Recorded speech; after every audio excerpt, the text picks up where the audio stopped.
Ali Drew for Pro Boxing Fans, and I am joined by Darren Barker. We're here at the weigh-in, so Joe Cordina, Rakhimov, they've just weighed in.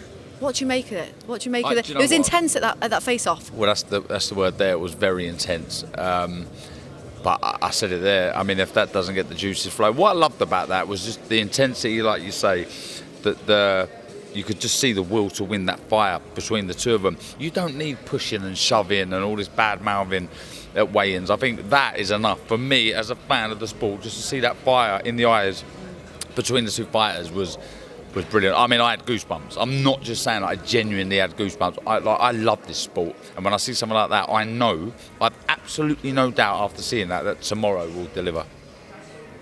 Yeah, and they both feel like they are champion. They both feel like it's their belt. You know, Rakhimov won it rightly over in Abu Dhabi. Joe Cordina got stripped of it, away from the ring, so he feels like it's his belt. So it does have all the ingredients to be a fantastic fight. Yeah, look. I can understand why Joe would feel a bit aggrieved. He was stripped very quickly after just winning the title. He's not faking, he genuinely busted his hand. But I think the dust has settled and he's calmed down a little bit and he's thought, hold on a minute, some things happen for a reason. And he's got the opportunity now to be a two-time world champion. That's a little bit more history. You know, you're writing some more history. You're entering the realms of, your Joe Calzaghes, etc. Not quite there yet, but you're on the right path to sort of emulating your heroes like Joe, and I feel like he's sort of comfortable with that now. If you're Rakhimov, I think he wants to beat Joe to say, I am the real true IBF world champion. I was sort of gifted the opportunity against a very good fighter himself for Barrett, but there's that sort of Joe Cordina cloud, if you like, looming over Rakhimov, saying, I'm the real champ. So you can see it there. I must say, Rakhimov eyes were sunken a little bit. You can see those cheekbones. Joe always looks a little tight on the weight, so I don't know if that will play a part. We see Rakhimov hurt around the body several times against Alpha Barrett, so will Joe target the body? I can't wait. I cannot wait. And one thing's for sure, every time you come, and I'm not just saying this because I'm talking to you, but every time you come to Cardiff or Wales, the energy in the room, whether it be the arena or the weigh-in, they're on it. They're waiting for I think they've got a new star in Joe Cordina, but they're looking forward to their opportunity to, what is that place? Millennium Stadium? Yeah, Principality now. Yeah. That's it, the Principality. They're looking for those nights again, and look, Cordina wins here. There's some big domestic dust-ups. We mentioned Zolfa already. But anyway, buzzing. Yeah, it's going to be a good night. And on the same night, just a little bit later on, over in Las Vegas, another big fight happening. Tank Garcia, been talked about for so long, finally getting it. It's getting heated during the fight week between them. What's your prediction for that? Well, it's a mega fight. That's why everyone's buzzing. It's one of those fights that you think sometimes won't happen. It's happening. I'm going Tank. I just think he's got that fire in his eye. Not to get too technical with it, but every time Garcia throws a left hook, or he throws his left hand, in fact, he drops his right hand. And I think Tank, being a southpaw, very dangerous with that lead right hand, I just feel he's going to catch him. I feel he's going to catch Garcia. But it's one of those, I wouldn't be surprised if at the end of the fight, Garcia's hand is risen. I just feel Tank's got that bit more, though, that bit more fight in him. But it is I usually, and look, some of the real boxing fans out there might give me a bit of stick for this, but I don't tend to stay up unless it's a massive one. I'll watch it the next day. I'm staying up for this one. Yeah, it should be a good one. And thank God it's happening, because a lot of fights, as you say, don't happen, which we'll go on to now, in the heavyweight division. So all these fights we're talking about, the super fights, the tournament in December. This morning it came out that Anthony Joshua has said the fight with Wilder is 95% done.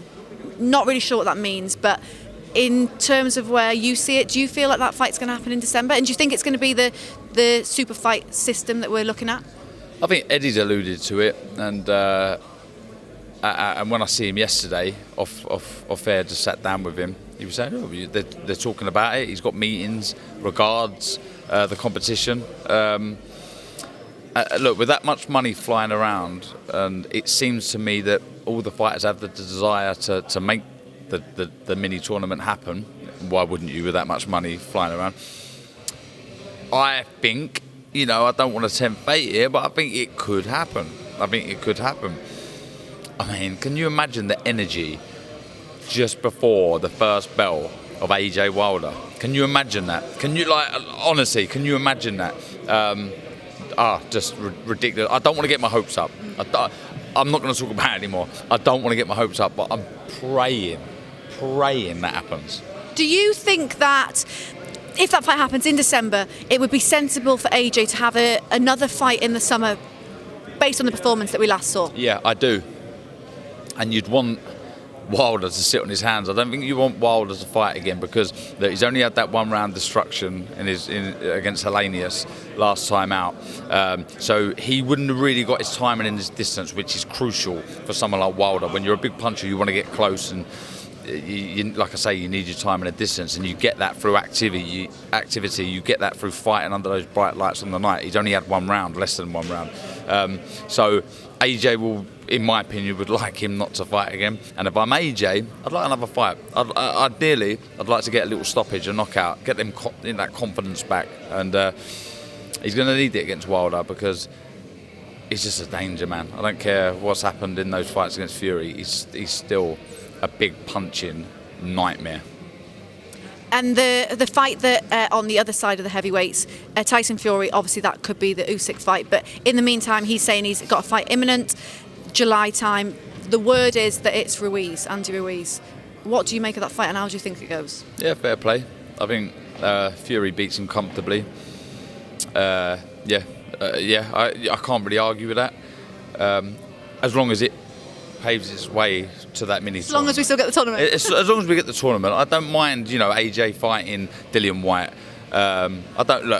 Me personally, I don't mind if Wilder fights. I'm just saying I don't think AJ would want him to fight. But if they will have a little fight in the interim, don't lose. Because that would really scupper the plans for the mini tournament. Then yeah, good luck to him.